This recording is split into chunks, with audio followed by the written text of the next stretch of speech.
106.5.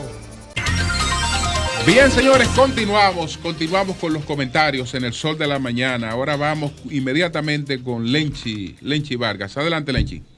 Gracias, Julio. Un abrazo a todo nuestro pueblo desde 106.5.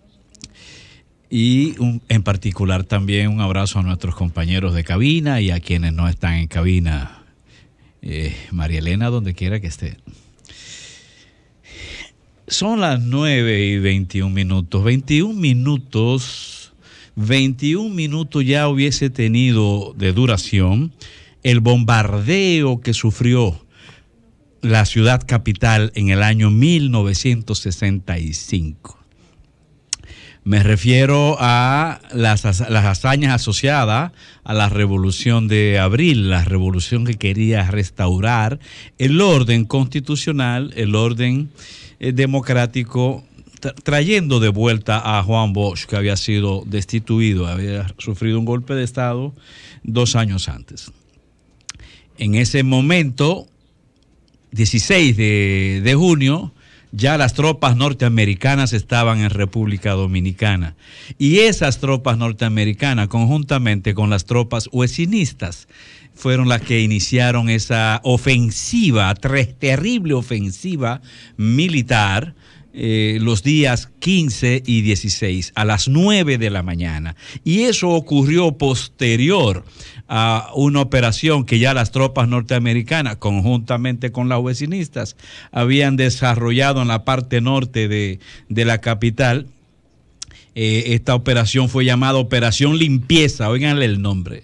Operación Limpieza, sí, claro, que implicó el asesinato de decenas de jóvenes dominicanos en los barrios de la parte alta, los barrios de la zona norte, asesinados delante de sus madres, delante de sus padres, de sus tíos, de sus hermanos.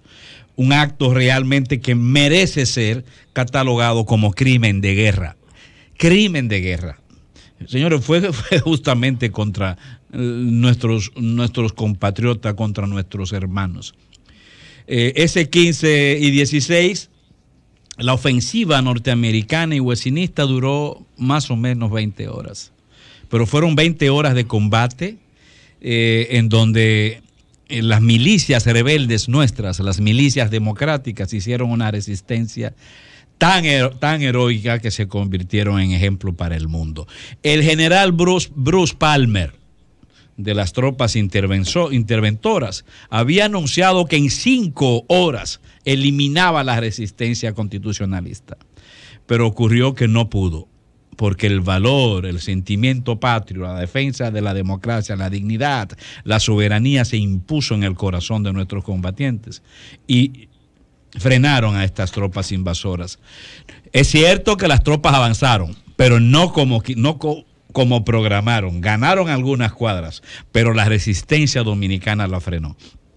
De haber continuado, tenían que haber barrido la ciudad capital. Barrida, porque la resistencia fue feroz de parte de los dominicanos. Yo saco a colación algo que se ha mencionado en estos días, asociado al presidente norteamericano Biden, que en uno de sus primeros discursos habló del genocidio de los armenios.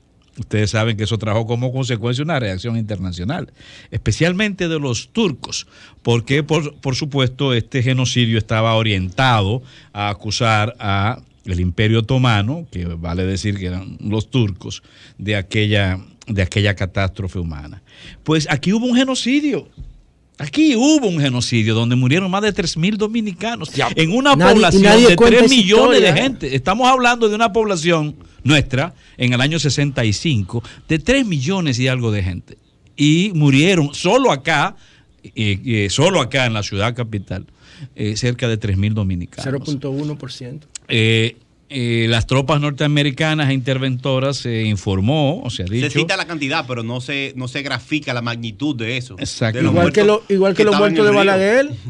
Exactamente. Las tropas interventoras reportan menos de 100 muertos durante todo ese periodo de ocupación. ¿Quién fue que dirigió la operación limpieza? Que yo no sé bien, no sé. Bueno, la operación limpieza fueron tropas norteamericanas conjuntamente con tropas fue nacionales. Enrique Pérez y Pérez que la dirigió.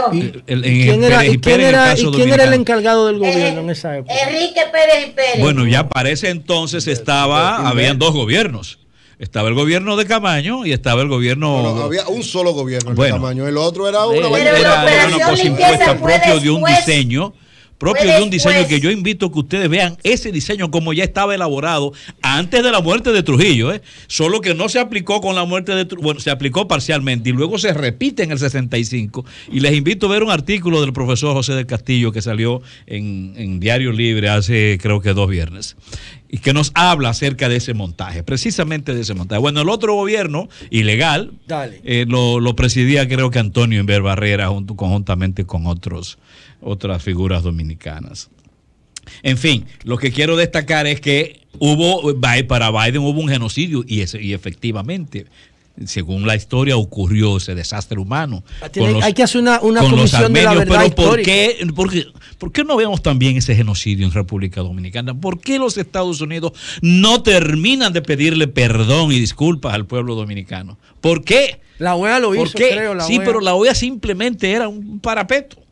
No habían tropas de OEA, eran tropas norteamericanas, más algunas mascaritas, algunas máscaras brasileñas, paraguayas y cosas así.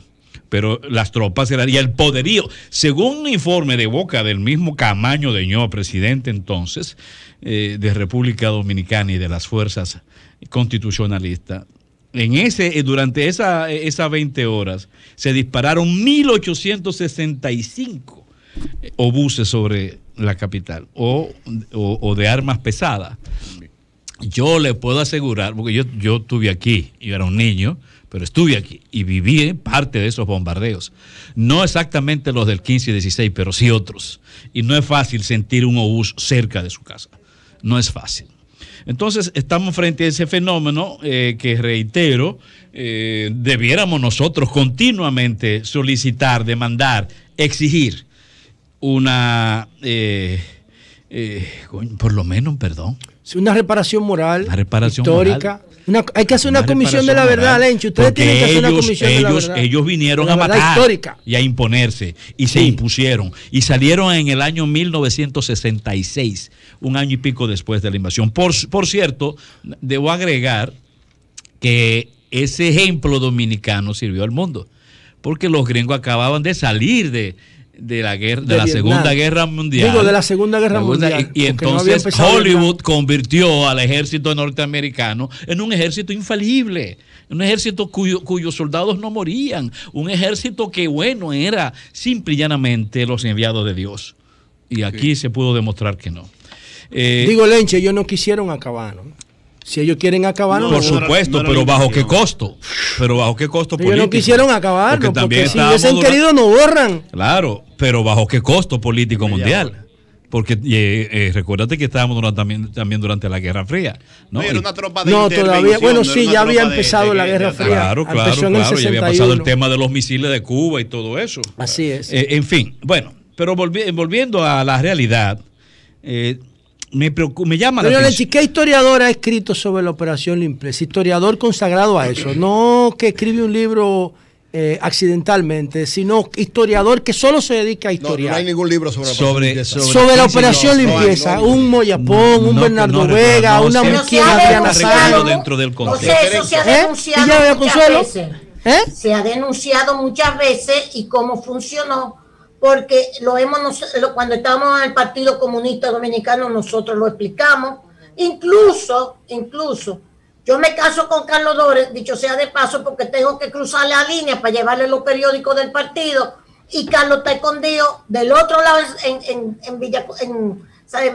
Villa Duarte, no, en Villa Francisca. Sí. Por la Operación Limpieza. Carlos era dirigente del Partido Comunista Dominicano, de la dirección. Y yo era el contacto. Y tenía que cruzar la línea con los periódicos y con todas las instrucciones. Quiere decir que nosotros sí hemos escrito sobre eso. No, yo digo, doña Consuelo, pero usted se puede considerar protagonista de eso. Yo me refiero a historiadores Eso se ha escrito cuando tú hablas de la libro de eso, que yo lo pueda buscar. Hay un libro especializado de la revolución, para el cuando tú hablas de la revolución se habla de la operación limpieza y todo eso. Y de ese proceso cada aspecto va a tener un capítulo aparte, porque eso fue, por ejemplo, el acordonamiento. Señores, pero ese nombre, ¿quién lo puso? Operación Limpieza. Los yankees. Coño, porque es ahí que está la historia en el nombre.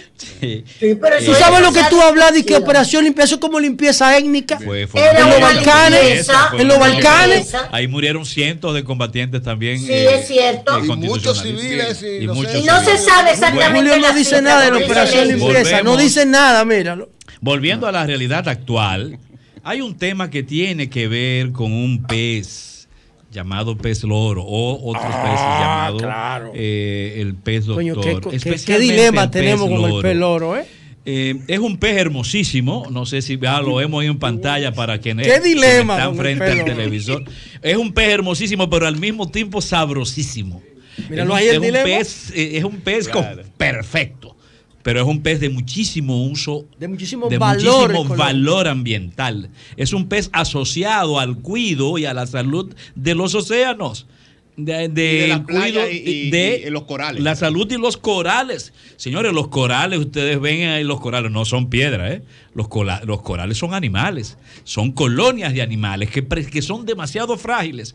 Y ¿quién en el caso nuestro, de nuestras costas, contribuye más a la salud de nuestros corales? Justamente el pez loro, ese hermosísimo pez. Pero al mismo tiempo nos ayuda a producir las arenas. Esos peces producen arena en la medida en que también se nutren de las algas asociadas a los corales. Las arenas de nuestras playas, las arenas de nuestras costas, tienen un valor terrible para la conservación de la biodiversidad marina. Y ocurre que, aunque el Ministerio de Medio Ambiente había determinado, incluso bajo la dirección de Jorge Blanco, del ministro Jorge, ¿no? Había determinado un año de veda. La veda es una prohibición de pesca y de comercialización.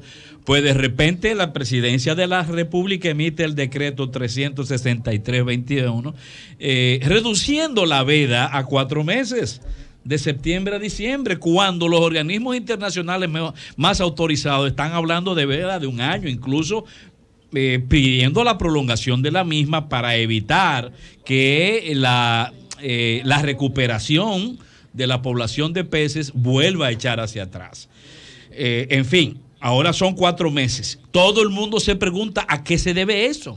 ¿Por qué poner en riesgo un pez de tantísima utilidad? Solo bajo el argumento de que hoy necesitamos comer, de que hoy los pescadores necesitan comer, pero mañana van a desaparecer los peces. Por lo tanto, se está simple y llanamente trabajando para el hambre de mañana y el desastre ecológico de nuestros mares y océanos. ¿A quién contribuye? ¿A quién beneficia ese tipo de modificación que sale del decreto 363-21? Por lo menos no beneficia a los peces. No beneficia al pez loro, no beneficia a los océanos, no beneficia al ecosistema marino. ¿A quién beneficia? Y ahí viene el asunto de que se ha hablado, han habido denuncias de que el actual director de Codopesca, quien se hace responsable de este decreto, de haber influido para este decreto, el señor Carlos José Ten, es un empresario de la pesca.